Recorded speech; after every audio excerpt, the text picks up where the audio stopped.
अव्वल सहाफ़ी उत्ते तुहाडा स्वागत है। सब तो पहला मैं तुहानूं बेनती करदा हां कि जिन्हां ने हुण तक अव्वल सहाफ़ी दा यूट्यूब चैनल सबसक्राइब नहीं कीता, तुसीं इस नूं सबसक्राइब कर लवो। अजकल पंजाब दे विच एक चर्चा चल रही है कि जिहड़े नवें मुख मंत्री चरणजीत सिंह चन्नी बने ने, उन्हां नाल किस तरीके दे सवाल ने ते उन्हां सवालां दे किस किस्म दे जवाब ने साडे कोल। जदों चरणजीत सिंह चन्नी मुख मंत्री बने ਤਾਂ ਇਹ ਪੰਜਾਬ ਦੇ ਇਤਿਹਾਸ ਵਿੱਚ ਪਹਿਲੀ ਵਾਰ ਹੋਇਆ ਕਿ ਦਲਿਤ ਬਰਾਦਰੀ ਵਿੱਚੋਂ ਕੋਈ ਇਸ ਅਹੁਦੇ ਤੱਕ ਪਹੁੰਚਿਆ। ਇਸ ਦੇ ਨਾਲ ਹੀ ਇਹ ਬਹਿਸ ਚੱਲੀ ਕਿ ਉਹਨਾਂ ਦੇ ਮੁੱਖ ਮੰਤਰੀ ਬਣਨ ਨਾਲ ਇਸ ਬਰਾਦਰੀ ਨੂੰ, ਦਲਿਤ ਬਰਾਦਰੀ ਨੂੰ ਕੀ ਫਾਇਦਾ ਹੋਏਗਾ, ਕਿ ਉਹਨਾਂ ਦਾ ਜਿਹੜਾ ਕਾਰਜਕਾਲ ਹੈ ਉਹ ਪੁਰਾਣੇ ਮੁੱਖ ਮੰਤਰੀਆਂ ਦੇ ਮੁਕਾਬਲੇ ਵਿੱਚ ਬਿਹਤਰ ਰਹੇਗਾ ਜਾਂ ਨਹੀਂ ਰਹੇਗਾ। ਇਹ ਬਹਿਸ ਕਿਉਂ ਹੋ ਰਹੀ ਹੈ ਤੇ ਇਸ ਬਹਿਸ ਨੂੰ ਸਮਝਣ ਲਈ ਤੇ ਇਸ ਦੇ ਵੱਖ-ਵੱਖ ਪੱਖਾਂ ਨੂੰ ਫਰੋਲਣ ਲਈ ਅਸੀਂ ਅੱਜ ਗੱਲ ਕਰਾਂਗੇ ਡਾਕਟਰ ਨਵਪ੍ਰੀਤ ਕੌਰ ਨਾਲ। ਡਾਕਟਰ ਨਵਪ੍ਰੀਤ ਕੌਰ ਇਸ ਵੇਲੇ ਪੰਜਾਬ ਯੂਨੀਵਰਸਿਟੀ ਚੰਡੀਗੜ੍ਹ ਵਿੱਚ ਪੋਲੀਟੀਕਲ ਸਾਇੰਸ ਪੜ੍ਹਾਉਂਦੇ ਨੇ। ਉਹਨਾਂ ਦੀ ਸਾਰੀ ਖੋਜ ਜਾਤ ਅਤੇ ਜਾਤ ਦੇ ਨਾਲ ਜੁੜੇ ਹੋਏ ਵੱਖਰੇ ਸਵਾਲਾਂ ਅਤੇ ਸ਼ਹਿਰੀ ਜ਼ਿੰਦਗੀ ਨਾਲ ਜੁੜੀ ਹੋਈ ਹੈ। ਨਵਪ੍ਰੀਤ, ਤੁਹਾਡਾ ਬਹੁਤ-ਬਹੁਤ ਸਵਾਗਤ ਹੈ। ਥੈਂਕ ਯੂ, ਸ਼ੁਕਰੀਆ ਜੀ। ਨਵਪ੍ਰੀਤ, ਜਦੋਂ ਚਰਨਜੀਤ ਸਿੰਘ ਚੰਨੀ ਹੋਣੀ ਮੁੱਖ ਮੰਤਰੀ ਦੇ ਅਹੁਦੇ ਉੱਤੇ ਇਸ ਵੇਲੇ ਪਹੁੰਚ ਚੁੱਕੇ ਨੇ, ਤੇ ਸਭ ਤੋਂ ਪਹਿਲਾਂ ਤੁਹਾਡੇ ਦਿਮਾਗ ਦੇ ਵਿੱਚ ਕੀ ਆਉਂਦਾ ਕਿ ਇਹਦੇ ਕੀ ਮਾਇਨੇ ਬਣਦੇ ਨੇ? ਬਹੁਤ ਦੇਰ ਤੋਂ ਪੰਜਾਬ 'ਚ ਇਹ ਚੱਲ ਰਿਹਾ ਸੀ, ਇਹ ਹੋਣਾ ਸੀ ਇੱਕ ਦਿਨ।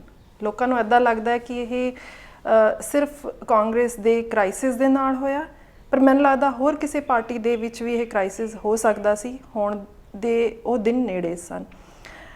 ਜੇ ਤੁਸੀਂ ਪੰਜਾਬ ਦੀ ਪੋਲੀਟਿਕਸ ਦੇਖੋ, ਮੈਂ ਮੇਨ ਸਟ੍ਰੀਮ ਪੋਲੀਟਿਕਸ ਦੀ ਗੱਲ ਨਹੀਂ ਕਰ ਰਹੀ ਜਿਸ ਅੰਦਾਜ਼ 'ਚ ਅਸੀਂ ਪੋਲੀਟਿਕਸ ਨੂੰ ਸਮਝਦੇ ਹਾਂ, ਪਰ ਮੈਂ ਉਹ ਗਰਾਊਂਡ 'ਤੇ ਹੁੰਦੀਆਂ ਹੋਈਆਂ ਗੱਲਾਂ, ਉਹ ਘਟਨਾਵਾਂ, ਉਹ ਤੱਲਣ ਮੈਨੂੰ ਯਾਦ ਆਉਂਦਾ ਹਾਂ ਜਿਹਦੇ 'ਤੇ ਬਹੁਤ ਸ਼ੋਰ ਸ਼ਰਾਬਾ ਹੋਇਆ ਸੀ ਪੰਜਾਬ ਦੇ ਵਿੱਚ।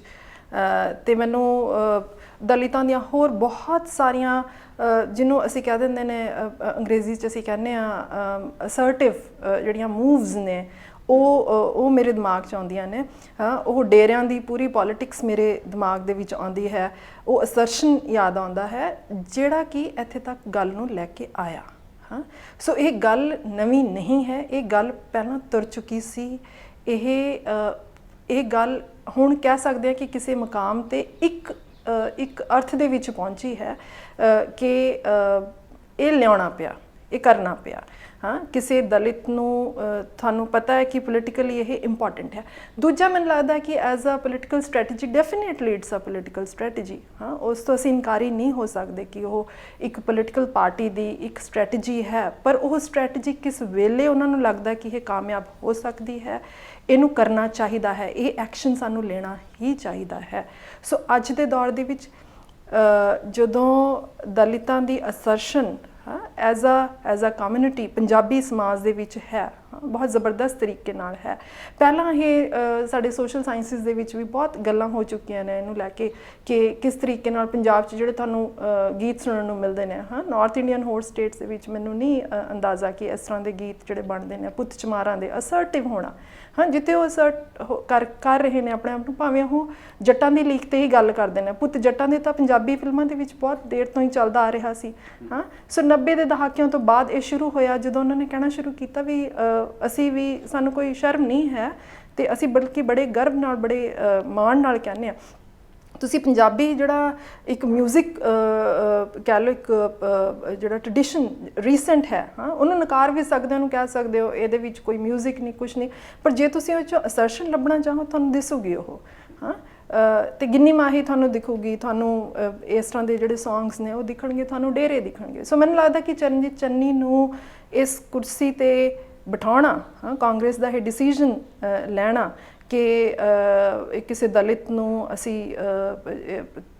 ਇੱਕ ਚੀਫ ਮਿਨਿਸਟਰ ਬਣ ਸਕਦਾ ਇਸ ਸਟੇਟ ਦਾ, ਉਹ ਜਿਹੜਾ ਇੱਕ ਲੰਬਾ ਦੌਰ ਚੱਲਿਆ ਆ ਰਿਹਾ ਸੀ ਪਿਛਲੇ 20, 25, 30 ਸਾਲਾਂ ਦਾ, ਉਸ ਦੇ ਨਾਲੋਂ ਪਿੱਛੇ ਵੀ ਹੋਰ ਜਾ ਕੇ ਦੇਖਿਆ ਜਾ ਸਕਦਾ। ਪੰਜਾਬ 'ਚ ਇਤਿਹਾਸ ਹੈ, ਪਰ ਹੁਣ ਜੇ ਰੀਸੈਂਟ ਨੂੰ ਇਹਨੂੰ ਦੇਖਿਆ ਜਾਏ ਤਾਂ ਡੈਫੀਨੇਟਲੀ ਕਿਤੇ ਨਾ ਕਿਤੇ ਇਹ ਅਸਰਸ਼ਨ ਹੋਈ ਹੈ, ਸੁਸਾਇਟੀ ਦੇ ਲੈਵਲ 'ਤੇ ਵੀ ਹੋਈ ਹੈ, ਅਤੇ ਪਤਾ ਹੈ ਕਿ ਇਹਦੀ ਐਕਸੈਪਟੈਂਸ ਜਿਹੜੀ ਹੈ ਉਹ ਸਮਾਜ ਸਾਨੂੰ ਕਰਨੀ ਹੀ ਪਊਗੀ। ਹੁਣ ਉਹ ਮਾਮਲਾ ਉੱਥੇ ਆ ਗਿਆ। ਮੈਨੂੰ ਇਹ ਦੱਸੋ ਹਾਂਜੀ ਕਿ ਕਾਂਗਰਸ ਜਿਸ ਕਿਸਮ ਦੀ ਹਾਲਤ ਦੇ ਵਿੱਚ ਸੀ, ਜਿਸ ਤਰੀਕੇ ਨਾਲ ਉਹਨਾਂ ਦੇ ਜਿਹੜੇ ਤਤਕਾਲੀ ਮੁੱਖ ਮੰਤਰੀ ਸੀ ਉਹਦੇ ਉੱਤੇ ਸਵਾਲ ਸੀ, ਕਾਂਗਰਸ ਦੇ ਪ੍ਰਧਾਨ ਇਹ ਕਹਿ ਰਹੇ ਸੀਗੇ ਕਿ ਇਹ ਮੁੱਖ ਮੰਤਰੀ ਜਿਹੜਾ ਹੈਗਾ ਉਹ ਬਦਲਣਾ ਚਾਹੀਦਾ ਹੈ। ਉਸ ਤਰੀਕੇ ਨਾਲ ਮੁੱਖ ਮੰਤਰੀ ਦੀਆਂ ਹੋਰ ਦਾਅਵੇਦਾਰੀਆਂ ਸੀਗੀਆਂ ਕਿ ਇਸ ਨੂੰ ਮੁੱਖ ਮੰਤਰੀ ਏ ਨੂੰ ਬਣਾਇਆ ਜਾਵੇ। ਮੈਂ ਨਾ ਜਾਣ ਕੇ ਨਹੀਂ ਲੈ ਰਿਹਾ ਤਾਂ ਕਿ ਸਾਡੀ ਜਿਹੜੀ ਦਲੀਲ ਬਹੁਤ ਸਪਸ਼ਟ ਹੋ ਸਕੇ ਕਿ ਊੜੇ ਨੂੰ ਨਾ ਬਣਾਇਆ ਜਾਵੇ, ਐੜੇ ਨੂੰ ਨਾ ਬਣਾਇਆ ਜਾਵੇ। ਉਹਦੇ ਵਿੱਚ ਲੱਗਦਾ ਇਹ ਹੈ ਕਿ ਜਿਹੜੇ ਚਰਨਜੀਤ ਸਿੰਘ ਚੰਨੀ ਨੇ ਉਹਨਾਂ ਦਾ ਦਾਅ ਲੱਗ ਗਿਆ। ਤੇ ਤੁਹਾਡੀ ਦਲੀਲ ਇਹ ਹੈ ਕਿ ਪਿਛਲੇ ਦੌਰ ਦੇ ਵਿੱਚ ਜਿਸ ਤਰੀਕੇ ਨਾਲ ਦਲਿਤ ਬਰਾਦਰੀ ਨੇ ਆਪਣੀ ਦਾਅਵੇਦਾਰੀ ਪੇਸ਼ ਕੀਤੀ ਹੈ, ਜਿਸ ਤਰੀਕੇ ਨਾਲ ਉਹਨਾਂ ਦੀ ਜਿਹੜੀ ਨਾਬਰੀ ਜਾਂ ਜਿਹੜਾ ਉਹਨਾਂ ਦਾ ਗੁੱਸਾ ਮਿਊਜ਼ਿਕ ਦੇ ਵਿੱਚ ਵੱਖ-ਵੱਖ ਲਹਿਰਾਂ ਦੇ ਵਿੱਚ ਸਾਹਮਣੇ ਆਇਆ, ਉਹਨੇ ਇਸ ਦੌਰ ਤੱਕ, ਇਸ ਹਾਲਾਤ ਤੱਕ, ਇਸ ਮੁਕਾਮ ਤੱਕ ਪਹੁੰਚਾਉਣ ਦੇ ਵਿੱਚ ਮਦਦ ਕੀਤੀ। ਇਹ ਦੋ ਚੀਜ਼ਾਂ ਜਰਾ ਜੋੜ ਕੇ ਦਿਖਾਓ। ਹਾਂਜੀ, ਸੋ ਇਹਨੂੰ ਦੇਖੋ, ਜੇ ਤੁਸੀਂ ਐਜ਼ ਅ ਪੋਲੀਟੀਕਲ ਸਟ੍ਰੈਟਜੀ ਕਹੋ ਤੇ ਫਿਰ ਇਹ ਵੀ ਕਹੋ ਕਿ ਇਹ ਇੱਕ ਕੋਇਨਸੀਡੈਂਸ ਹੈ ਕਿ ਲੱਗਿਆ ਵੀ ਹੁਣ ਸਾਡੇ ਕੋਲ ਹੋਰ ਕੋਈ ਬੰਦਾ ਹੈ ਨਹੀਂ, ਚਲੋ ਇਹ ਇੱਕ ਐਕਸੈਪਟੇਬਲ ਚਿਹਰਾ ਹੈ ਤਾਂ ਚਲੋ ਅਸੀਂ ਉਹਨੂੰ ਲੈ ਆਉਂਦੇ ਹਾਂ, ਐਕਸੈਪਟ ਹੋਊਗਾ। ਪਰ ਮੈਨੂੰ ਇੱਦਾਂ ਲੱਗਦਾ ਕਿ ਗੱਲ ਉਹ ਨਹੀਂ ਹੈ। ਕਾਂਗਰਸ ਉਹ ਹੈ ਪਰ ਉਨੀ ਨਹੀਂ ਹੈ। ਹਾਂ, ਉਨੀ ਨਹੀਂ ਹੈ, ਉਨੀ ਨਹੀਂ, ਉਹਦੇ ਨਾਲੋਂ ਜ਼ਿਆਦਾ ਹੈ। ਜੇ ਤੁਸੀਂ ਸਮਾਜ ਦੇ ਵਿੱਚ ਵਿਚਰਦੇ ਹੋ, ਉਹਦੀਆਂ ਰੋਜ਼ਮर्रा ਦੀਆਂ ਜੋ ਉਹਦੇ ਸੰਘਰਸ਼ ਨੇ ਉਹਨਾਂ ਨੂੰ ਬਹੁਤ ਨੇੜਿਓਂ ਦੇਖਦੇ ਹੋ, ਫਿਰ ਤੁਹਾਨੂੰ ਇਹ ਗੱਲਾਂ ਨੂੰ ਸੁਣ ਕੇ ਇਹ ਜਿਹੜੀ ਘਟਨਾ ਹੈ ਤੁਹਾਨੂੰ ਸ਼ੌਕਿੰਗ ਨਹੀਂ ਲੱਗੇਗੀ। ਜੇ ਤੁਸੀਂ ਉਹਨੂੰ ਬਹੁਤ ਨੇੜਿਓਂ ਨਹੀਂ ਦੇਖਦੇ ਹੋ, ਤੁਹਾਨੂੰ ਲੱਗੂਗਾ ਇਹ ਕੀ ਹੋ ਗਿਆ, ਜਾਂ ਫਿਰ ਤੁਹਾਨੂੰ ਲੱਗੇਗਾ ਕਿ ਇਹ ਸਿਰਫ ਇੱਕ ਦਾਅ ਲੱਗ ਗਿਆ ਚੰਨੀ ਦਾ। ਹੋ ਸਕਦਾ ਹੈ, ਇਹ ਵੀ ਕਿਹਾ ਜਾ ਸਕਦਾ ਕਿ ਦਾਅ ਲੱਗ ਗਿਆ ਹੋਏ, ਪਰ ਇਹ ਦਾਅ ਲੱਗਣ ਦੇ ਦਿਨ ਨੇੜੇ ਆ ਰਹੇ ਸੀ। ਕਿਸੇ ਨਾ ਕਿਸੇ ਦਾ ਇਹ ਦਾਅ ਲੱਗਣਾ ਹੀ ਸੀ, ਕਿਉਂਕਿ ਇਹਦੇ ਲਈ ਜ਼ਮੀਨ ਤਿਆਰ ਹੋ ਚੁੱਕੀ ਹੈ। ਉਹ ਸਿਰਫ ਇੱਥੇ ਨਹੀਂ, ਜੇ ਤੁਹਾਨੂੰ ਯਾਦ ਹੋਏ 90 ਦਹਾਕਿਆਂ ਦੇ ਵਿੱਚ ਕਿਸ ਤਰੀਕੇ ਨਾਲ ਮਾਇਆਵਤੀ ਯੂਪੀ ਦੇ ਵਿੱਚ ਆਉਂਦੇ ਨੇ। ਸੋ ਇਹ ਤੁਹਾਨੂੰ ਕੋਈ ਕਹਿ ਸਕਦਾ ਜੀ ਦਾਅ ਲੱਗ ਗਿਆ, ਦਾਅ ਨਹੀਂ ਲੱਗਿਆ ਸੀ। ਕਾਂਸ਼ੀ ਰਾਮ ਨੇ ਬਹੁਤ ਪਹਿਲਾਂ 20, 25, 30 ਸਾਲ ਪਹਿਲਾਂ ਉਹ ਜ਼ਮੀਨ ਤਿਆਰ ਕਰਨੀ ਸ਼ੁਰੂ ਕਰ ਦਿੱਤੀ ਸੀ। ਉਹ ਇੱਕ ਪੋਲੀਟੀਕਲ ਪਾਰਟੀ ਦੀ ਜਰਨੀ ਸੀ, ਤੇ ਇਹ ਇੱਥੋਂ ਦੀ ਜਿਹੜੀ ਸੋਸ਼ਲ ਅਸਰਸ਼ਨ ਹੈ ਉਸ ਦਾ ਕਿਤੇ ਨਾ ਕਿਤੇ ਆ ਕੇ ਕਲਮੀਨੇਸ਼ਨ ਮੈਨੂੰ ਨਜ਼ਰ ਆ ਰਿਹਾ ਹੈ। ਕਿਉਂਕਿ ਆਉਣ ਵਾਲੇ ਟਾਈਮ ਦੇ ਵਿੱਚ ਇਹ ਇੱਕ ਪੋਸੀਬਿਲਿਟੀ ਦੀ ਤਰ੍ਹਾਂ ਹੋਏਗਾ ਕਿ ਦਲਿਤ ਚੀਫ ਮਿਨਿਸਟਰਸ ਹੋਣਗੇ ਪੰਜਾਬ ਦੇ ਆਉਣ ਵਾਲੇ ਸਮੇਂ ਦੇ ਵਿੱਚ, ਔਰ ਇਹ ਹੁਣ ਤੱਕ ਨਹੀਂ ਹੋਇਆ ਸੀ ਤਾਂ ਉਹਦੀ ਵੀ ਵਜ੍ਹਾ ਸੀ ਆਪਣੀ। ਜੀ, ਜੇ ਤੁਹਾਡੀ ਗੱਲ ਮੈਂ ਠੀਕ ਸਮਝਿਆ ਤਾਂ ਮੈਨੂੰ ਐਂ ਲੱਗਦੀ ਹੈ ਕਿ ਜੇ ਤੁਹਾਡਾ ਦਾਅ ਵੀ ਲੱਗਿਆ ਹੋਵੇ ਤੇ ਦਾਅ ਲੱਗਣ ਵਾਲੀ ਹਾਲਤ ਵਿੱਚ ਆਉਣ ਲਈ ਵੀ ਮਿਹਨਤ ਕਰਨੀ ਪੈਂਦੀ ਹੈ। ਸੋ ਕੋਈ ਪਹਿਲੇ ਨੰਬਰ ਤੇ ਨਹੀਂ, ਪਰ ਦੂਜੇ, ਤੀਜੇ, ਚੌਥੇ ਨੰਬਰ ਦੇ ਉੱਤੇ ਖੜ ਕੇ ਲਗਾਤਾਰ ਦਰਵਾਜ਼ਾ ਖੜਕਾ ਰਿਹਾ ਸੀਗਾ ਕਿ ਮੇਰੀ ਵਾਰੀ ਆ ਚੁੱਕੀ ਹੈ, ਮੇਰੀ ਵਾਰੀ ਆ ਚੁੱਕੀ ਹੈ। ਹਾਂਜੀ, ਬਿਲਕੁਲ, ਹਾਂ ਬਿਲਕੁਲ। ਅੱਛਾ, ਤੁਸੀਂ ਇਹ ਦੱਸੋ ਕਿ ਚਰਨਜੀਤ ਸਿੰਘ ਚੰਨੀ ਜੀ ਵਿਅਕਤੀਗਤ ਰੂਪ ਦੇ ਵਿੱਚ, ਕਾਂਗਰਸ ਇੱਕ ਪਾਰਟੀ ਦੇ ਰੂਪ ਦੇ ਵਿੱਚ, ਭਾਵੇਂ ਵੱਖਰੇ ਮੌਕੇ ਦੇ ਉੱਤੇ ਕਹਿੰਦੇ ਰਹੇ ਨੇ ਕਿ ਉਹ ਦਲਿਤ ਬਰਾਦਰੀ ਦੀ ਹਮਾਇਤ 'ਚ ਨੇ, ਪਰ ਉਸ ਕਿਸੇ ਕਿਸਮ ਦੀ ਮੁਹਿੰਮ ਦਾ ਉਹ ਹਿੱਸਾ ਨਹੀਂ ਰਹੇ ਜਿਹੜੀ ਨੁਮਾਇੰਦਗੀ ਦੀ, ਜਿਹੜੀ ਬਰਾਬਰੀ ਦੀ, ਜਿਹੜੇ ਆਪਣੇ ਹਿੱਸੇ ਦੀ ਦਾਅਵੇਦਾਰੀ ਕਰਦੀ ਹੋਵੇ।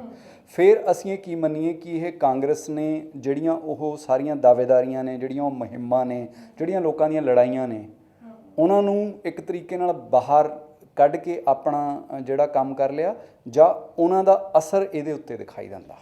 ਮੈਨੂੰ ਦੂਜੀ ਗੱਲ ਤੁਹਾਡੀ ਜ਼ਰਾ ਜ਼ਿਆਦਾ ਸਹੀ ਲੱਗਦੀ ਹੈ ਕਿ ਉਹਨਾਂ ਦਾ ਅਸਰ ਜੋ ਹੈ, ਜੋ ਪਿੱਛੇ ਹੋਇਆ ਹੈ, ਉਹਦਾ ਅਸਰ ਇਹਦੇ 'ਤੇ ਨਜ਼ਰ ਆ ਰਿਹਾ ਹੈ ਕਿ ਹੁਣ ਇਹ ਪੋਲੀਟੀਕਲ ਪਾਰਟੀਜ਼ ਨੂੰ ਕਰਨਾ ਹੀ ਪਏਗਾ ਕਿਤੇ ਨਾ ਕਿਤੇ। ਇਹ ਜਿਹੜਾ ਮੁਕਾਮ ਆ ਚੁੱਕਿਆ ਹੈ, ਉੱਥੇ ਇਹ ਵੀ ਗੱਲ ਹੈ ਦਿਲਜੀਤ ਕਿ ਪੰਜਾਬ ਦੇ ਵਿੱਚ ਜੇ ਤੁਸੀਂ ਗਰਾਊਂਡ ਲੈਵਲ ਤੇ ਮੈਂ ਥੋੜਾ ਜਿਹਾ ਤੁਹਾਨੂੰ ਅੱਗੇ ਗੱਲ ਪੁੱਛਦਾ ਕਿ ਜੋ ਦਸ਼ਰਥ ਰਤਨ ਰਾਵਣ ਕਰਦੇ ਨੇ ਜੀ, ਜੋ ਪੰਜਾਬ ਦੇ ਵਿੱਚ ਬਸਪਾ ਨੇ ਕੀਤਾ ਜੀ, ਜੋ ਪੰਜਾਬ ਦੇ ਵਿੱਚ ਖੇਤ ਮਜ਼ਦੂਰ ਜਥੇਬੰਦੀਆਂ ਕਰਦੀਆਂ ਨੇ, ਜੋ ਪੰਜਾਬ ਦੇ ਵਿੱਚ ਜ਼ਮੀਨ ਪ੍ਰਾਪਤੀ ਸੰਘਰਸ਼ ਕਮੇਟੀ ਕਰਦੀ ਹੈ, ਉਹਨਾਂ ਦਾ ਕਾਂਗਰਸ ਨਾਲ ਜਾਂ ਚਰਨਜੀਤ ਸਿੰਘ ਚੰਨੀ ਨਾਲ ਕੋਈ ਲੈਣਾ ਦੇਣਾ ਨਹੀਂ, ਪਰ ਉਹ ਲਗਾਤਾਰ ਹੱਕਾਂ ਦੀ ਦਾਅਵੇਦਾਰੀ ਕਰਦੇ ਨੇ। ਕਿ ਉਹਨਾਂ ਦਾਅਵੇਦਾਰੀਆਂ ਦਾ ਜਿਹੜਾ ਫਾਇਦਾ ਹੈ ਜਾਂ ਉਹਨਾਂ ਦਾਅਵੇਦਾਰੀਆਂ ਦੀ ਜਿਹੜੀ ਪ੍ਰਾਪਤੀ ਹੈ ਉਹ ਚਰਨਜੀਤ ਸਿੰਘ ਚੰਨੀ ਦਾ ਇਸ ਕੁਰਸੀ ਤੇ ਪਹੁੰਚ ਜਾਣਾ ਹੈ ਜਾਂ ਨਹੀਂ ਹੈ? ਦੇਖੋ, ਉਹ ਦਾਅਵੇਦਾਰੀਆਂ ਡੈਫੀਨੇਟਲੀ ਹੁੰਦੀਆਂ ਰਹੀਆਂ ਨੇ, ਔਰ ਅਸੀਂ ਇੱਕ ਲਾਰਜਰ ਲੈਵਲ ਤੇ ਕਹਿ ਸਕਦੇ ਹਾਂ ਕਿ ਉਹਨਾਂ ਦਾਅਵੇਦਾਰੀਆਂ ਦੀ ਇਹ ਪ੍ਰਾਪਤੀ ਹੈ।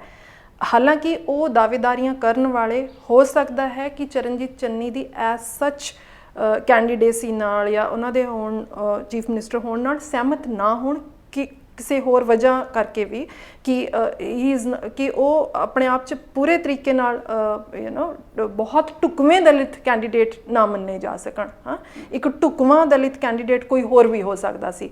ਹਾਂ, ਪਰ ਮੈਨੂੰ ਲੱਗਦਾ ਕਿ ਜਿਹੜੀ ਪੋਲੀਟਿਕਸ ਹੈ ਉਹ ਕੋਈ ਬਿਲਕੁਲ ਸਿੱਧੀ ਲਕੀਰ ਵਾਂਗ ਨਹੀਂ ਚੱਲਦੀ, ਭਾਵੇਂ ਉਹ ਲੋਕਾਂ ਦੀ ਜਿਹੜੀਆਂ ਮੂਵਮੈਂਟਸ ਹੋਣ ਉਹ ਵੀ, ਤੇ ਭਾਵੇਂ ਮੇਨ ਸਟ੍ਰੀਮ ਪੋਲੀਟਿਕਸ ਵੀ। ਸੋ ਇਹ ਜਿਹੜਾ ਆ ਕੇ ਜੁੜਿਆ ਹੈ ਮਾਮਲਾ ਕਿ ਉਹ ਜਿਹੜੀਆਂ ਹਮੇਸ਼ਾ ਤੋਂ ਇੱਕ ਦਾਅਵੇਦਾਰੀ ਹੁੰਦੀ ਰਹੀ ਹੈ ਕਿ ਸਾਡੀ ਵੀ ਸਮਾਜ ਦੇ ਰਿਸੋਰਸਿਸ ਤੇ ਮਟੀਰੀਅਲ ਰਿਸੋਰਸਿਸ ਤੇ ਵੀ ਸਾਡੀ ਦਾਅਵੇਦਾਰੀ ਹੈ, ਤੇ ਜੋ ਕਾਂਸ਼ੀ ਰਾਮ ਨੇ ਬਹੁਤ ਪਹਿਲਾਂ ਗੱਲ ਕਹੀ ਸੀ ਕਿ ਇਹ ਜਿਹੜੀਆਂ ਗੱਲਾਂ ਨੇ ਇਹ ਸਾਨੂੰ ਕਾਂਗਰਸ ਦੇ ਵਿੱਚ ਇੱਕ ਛੋਟੀ ਮੋਟੀ ਸੀਟ ਲੈ ਕੇ ਜਾਂ ਕਿਸੇ ਹੋਰ ਪਾਰਟੀ ਛੋਟੀ ਮੋਟੀ ਪੋਜੀਸ਼ਨਸ ਲੈ ਕੇ ਨਹੀਂ ਹੋਣੀ, ਸਾਨੂੰ ਆਪਣਾ ਕੰਮ ਕਰਨਾ ਪਏਗਾ।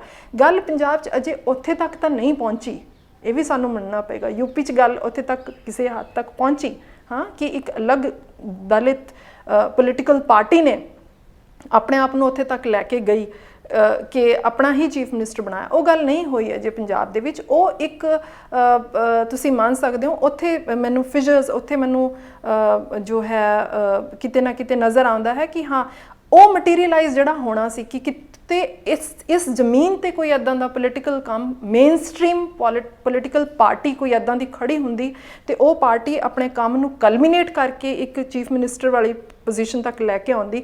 ਉਹ ਨਹੀਂ ਹੋਇਆ ਇੱਥੇ। ਪਰ ਜਿਹੜੀਆਂ ਸੋਸ਼ਲ ਮੂਵਮੈਂਟਸ ਨੇ, ਜਿਹੜੀਆਂ ਮੇਨ ਸਟ੍ਰੀਮ ਆਲਰੇਡੀ ਪਾਰਟੀ ਸੀ, ਭਾਵੇਂ ਉਹ ਕਾਂਗਰਸ ਜਾਂ ਦੂਜੀਆਂ ਪਾਰਟੀ, ਉਹਨਾਂ ਨੂੰ ਕਿਤੇ ਨਾ ਕਿਤੇ ਪਿੱਛੋਂ ਇੱਕ ਪੁਸ਼ ਦਿੱਤਾ ਕਿ ਤੁਹਾਨੂੰ ਇਹ ਕਰਨਾ ਪਊਗਾ। ਯੂਪੀ ਦਾ ਜਿਹੜਾ ਐਕਸਪੀਰੀਅੰਸ ਹੈ, ਉੱਤਰ ਪ੍ਰਦੇਸ਼ ਦੇ ਵਿੱਚ ਵੀ ਇਦਾਂ ਹੀ ਹੋਇਆ ਕਿ ਇੱਕ ਬਸਪਾ ਆਈ, ਇੱਕ ਸਮਾਜਵਾਦੀ ਪਾਰਟੀ ਆਈ। ਇੱਕ ਤਾਂ ਇਹਨਾਂ ਨੇ ਆਪ ਕਿਸ ਤਰੀਕੇ ਨਾਲ ਆਪਣੇ ਉਮੀਦਵਾਰ ਖੜੇ ਕੀਤੇ ਤੇ ਜਿੱਤੇ ਤੇ ਸਰਕਾਰਾਂ ਬਣਾਈਆਂ, ਇੱਕ ਦੂਜੇ ਨਾਲ ਰਲ ਕੇ ਬਣਾਈਆਂ, ਕਿਸੇ ਹੋਰ ਨਾਲ ਰਲ ਕੇ ਬਣਾਈਆਂ। ਦੂਜੀ, ਇਹਨਾਂ ਦੇ ਅਸਰ ਕਾਰਨ, ਚਾਹੇ ਉਹ ਕਾਂਗਰਸ ਹੈ ਚਾਹੇ ਉਹ ਭਾਰਤੀ ਜਨਤਾ ਪਾਰਟੀ ਹੈ, ਉਹਨਾਂ ਨੇ ਵੀ ਉਸੇ ਤਬਕੇ ਦੇ ਵਿੱਚੋਂ ਉਮੀਦਵਾਰ ਲਿਆਂਦੇ। ਸੋ ਇਹਦਾ ਅਸਰ ਤੇ ਦੇਖਿਆ ਹੀ ਜਾ ਸਕਦਾ ਕਿ ਜਿਵੇਂ ਹੁਣ ਜਿਹੜੀ ਪੰਜਾਬ ਦੇ ਵਿੱਚ ਸਮੁੱਚੀ ਬਹਿਸ ਹੈ ਉਹ ਇਸ ਦੇ ਆਲੇ ਦੁਆਲੇ ਲਗਾਤਾਰ ਚੱਲ ਰਹੀ ਹੈ ਕਿ ਕਿਉਂਕਿ ਆਮ ਆਦਮੀ ਪਾਰਟੀ ਨੇ ਐਲਾਨ ਕਰਤਾ ਕਿ ਅਸੀਂ ਉਪ ਮੁੱਖ ਮੰਤਰੀ ਬਣਾਵਾਂਗੇ ਦਲਿਤ ਬਰਾਦਰੀ ਦਾ, ਉਸੇ ਤਰੀਕੇ ਨਾਲ ਕਾਂਗਰਸ ਨੇ ਵੀ ਕਹਿਤਾ ਕਿ ਅਸੀਂ, ਅਕਾਲੀ ਦਲ ਨੇ ਵੀ ਕਹਿਤਾ ਕਿ ਅਸੀਂ ਵੀ ਬਣਾ ਦਾਂਗੇ। ਸੋ ਉਹਨਾਂ ਦੇ ਜਿਹੜੇ ਦਾਅ ਨੇ ਉਹਨੂੰ ਜਿਹੜਾ ਹੈਗਾ ਅਸਰਅੰਦਾਜ਼ ਹੋਣ ਤੋਂ ਰੋਕਣ ਲਈ ਇਹਨਾਂ ਨੇ ਪਹਿਲਾਂ ਦਾਅ ਚੱਲਿਆ। ਹਾਂ, ਇੱਕ ਇਹ ਵੀ ਕਿ ਇੰਨਾ ਹੀ ਮਾਮਲਾ ਹੈ ਜਾਂ ਜਿਵੇਂ ਤੁਸੀਂ ਕਹਿ ਰਹੇ ਹੋ ਕਿ ਬਾਕੀਆਂ ਨਾਲ ਵੀ ਜੁੜਦੀ ਗੱਲ ਇਹ?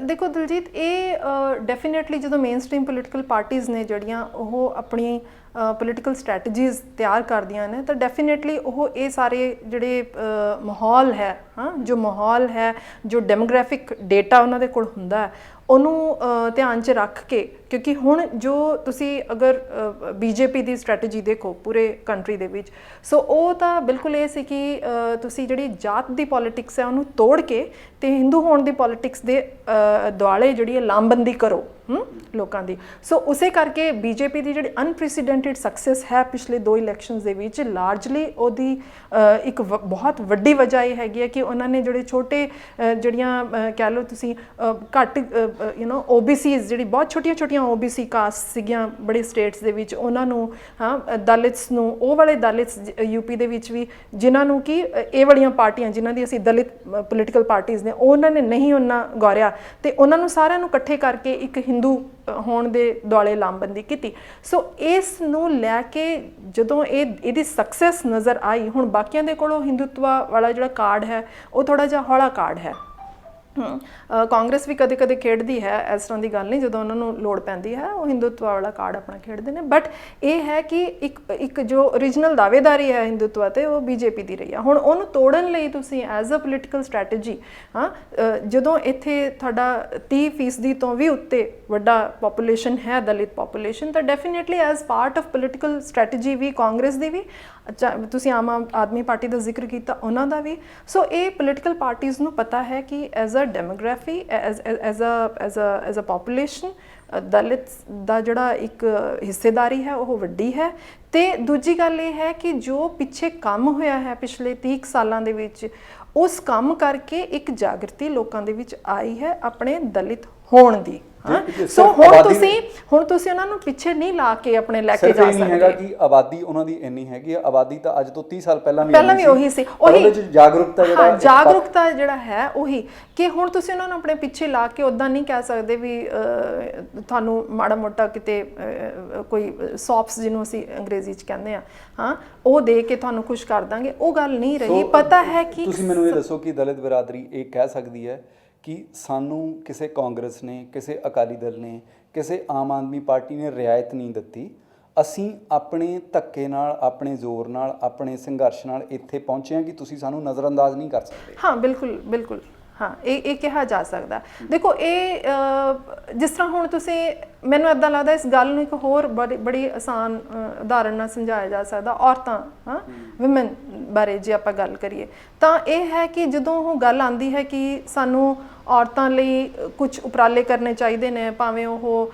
ਰਿਜ਼ਰਵੇਸ਼ਨ ਤਾਂ ਖੈਰ ਨਹੀਂ ਹੋਈ ਪੋਲੀਟੀਕਲ ਰੈਲਮ ਦੇ ਵਿੱਚ, ਬਟ ਹੋਰ ਤਰ੍ਹਾਂ ਦੇ ਉਪਰਾਲੇ ਉਹ ਕਿਉਂ ਹੁੰਦੇ ਨੇ? ਕਿਉਂਕਿ ਪਤਾ ਕਿ ਹੁਣ ਅਸੀਂ ਇਹਨਾਂ ਨੂੰ ਨਜ਼ਰਅੰਦਾਜ਼ ਨਹੀਂ ਕਰ ਸਕਦੇ। ਸੇਮ ਉਹੀ ਜਿਹੜਾ ਇੱਥੇ ਵੀ ਲੌਜਿਕ ਜਿਹੜਾ ਹੈ ਇੱਕ ਕਹਿ ਲਓ ਉਹ ਲਾਗੂ ਹੁੰਦਾ ਕਿ ਹੁਣ ਨਜ਼ਰਅੰਦਾਜ਼ ਨਹੀਂ ਕੀਤਾ ਜਾ ਸਕਦਾ, ਹੁਣ ਪਿੱਛੇ ਲਾ ਕੇ ਨਹੀਂ ਚਲਾਇਆ ਜਾ ਸਕਦਾ।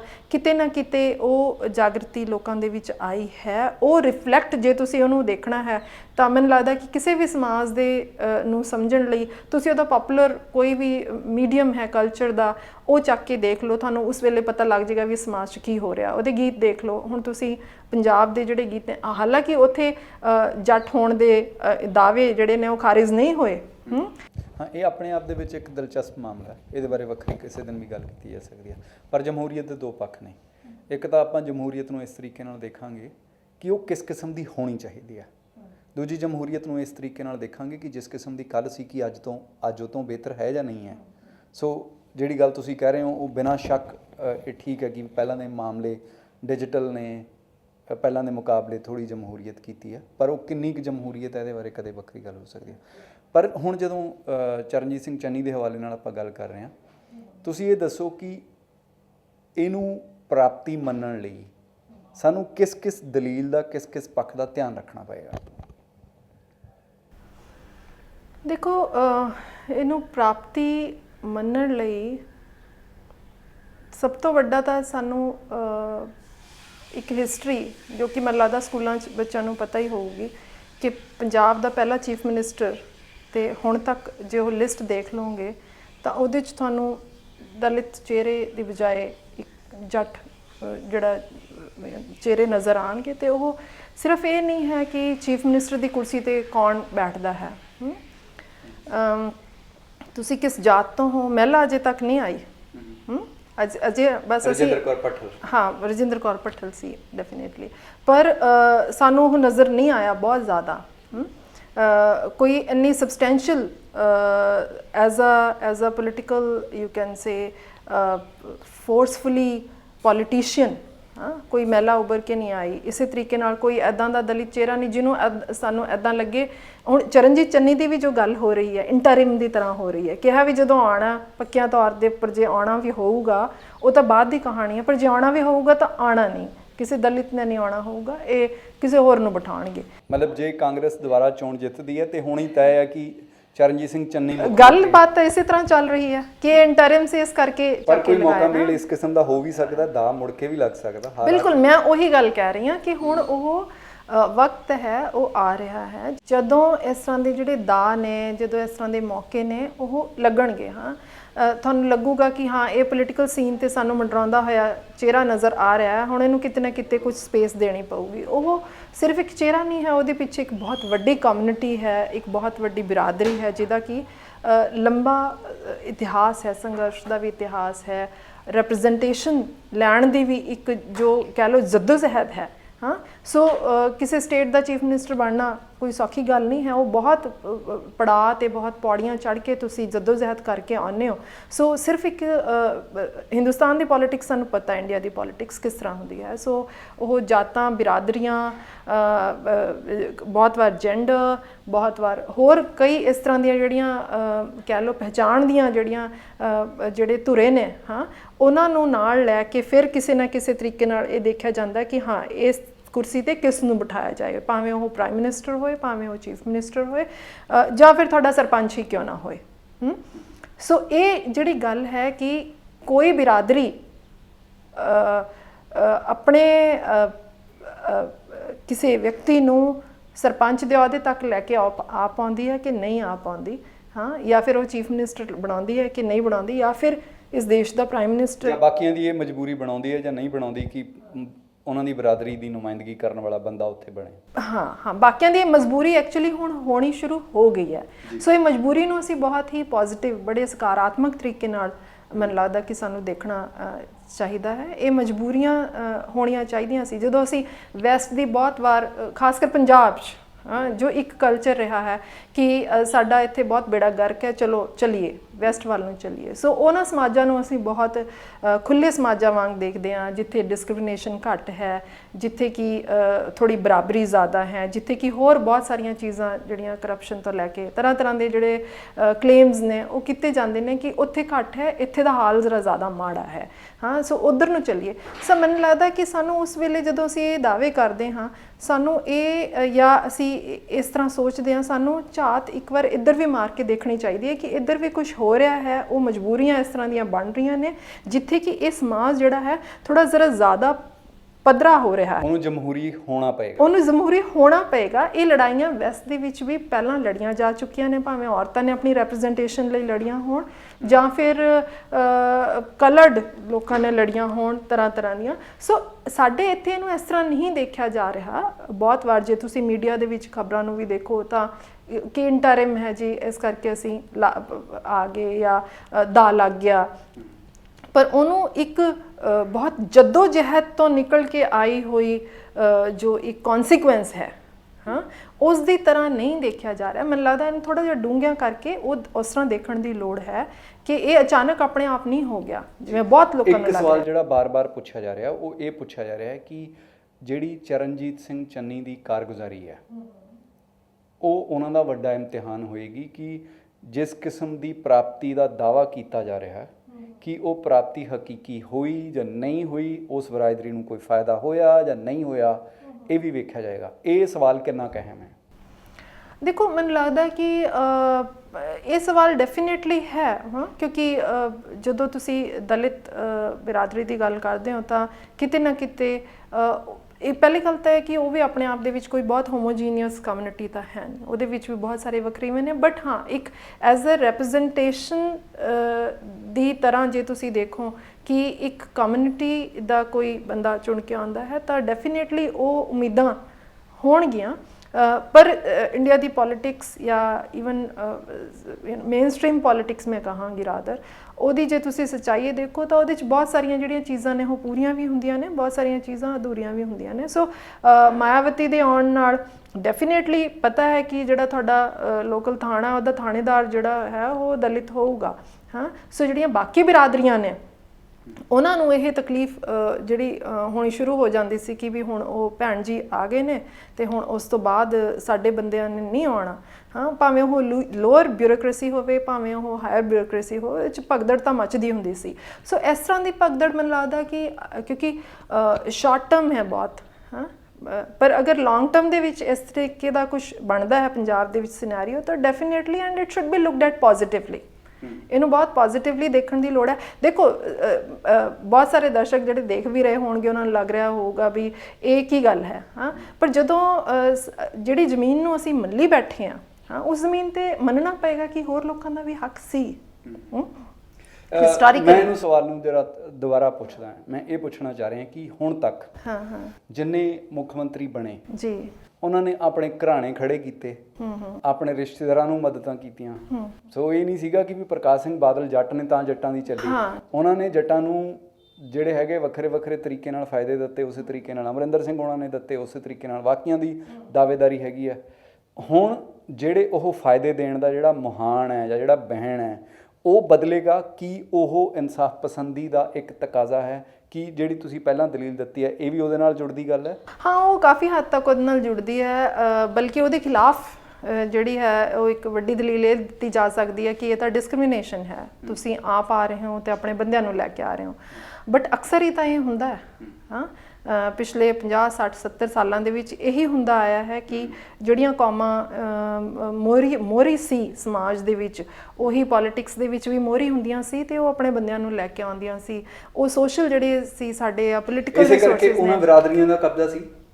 ਦੇਖੋ ਉਹਨਾਂ ਬਿਰਾਦਰੀਆਂ ਦਾ ਕਬਜ਼ਾ ਸੀ, ਬੜੇ ਲੰਬੇ ਦੌਰ ਤੱਕ ਉਹਨਾਂ ਬਿਰਾਦਰੀਆਂ ਨੇ ਆਪਣਾ ਜਿਹੜੇ ਸਮਾਜ ਦੇ ਰਿਸੋਰਸਿਸ ਸੀ, ਮੈਂ ਐਕਚੁਅਲੀ ਰਿਸੋਰਸਿਸ ਦੀ ਗੱਲ ਇੱਥੇ ਕਰਨਾ ਚਾਹੁੰਦੀ, ਉਹਨਾਂ ਦੀ ਜਿਹੜੀ ਵੰਡ ਹੈ ਉਹ ਬਹੁਤ ਹੀ ਡਿਸਕ੍ਰਿਮੀਨੇਟਰੀ ਤਰੀਕੇ ਨਾਲ ਇੱਥੋਂ ਹੀ ਹੋਈ ਹੈ ਨਾ।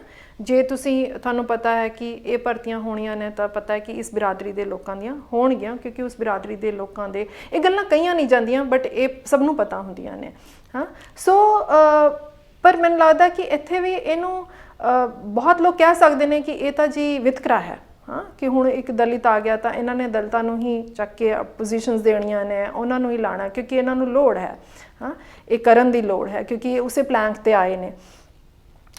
ਪਰ ਮੈਨੂੰ ਲੱਗਦਾ ਕਿ ਇਹਦੇ ਨਾਲ ਜੇ ਇਹਨੂੰ ਥੋੜ੍ਹਾ ਜਿਹਾ ਡੂੰਘਿਆਂ ਕਰਕੇ ਦੇਖਿਆ ਜਾਏ ਤਾਂ ਕਿਤੇ ਨਾ ਕਿਤੇ ਲੈਵਲਿੰਗ ਹੁੰਦੀ ਹੈ ਸਮਾਜ ਦੀ, ਕਿਤੇ ਨਾ ਕਿਤੇ ਸਮਾਜ ਦੇ ਵਿੱਚ ਜਿਹੜਾ ਬਹੁਤ ਉੱਚਾ ਨੀਵਾਂ ਹੋਇਆ ਸੀ ਪੱਧਰ, ਉਹ ਬਰਾਬਰ ਤੇ ਆਉਂਦਾ ਹੈ।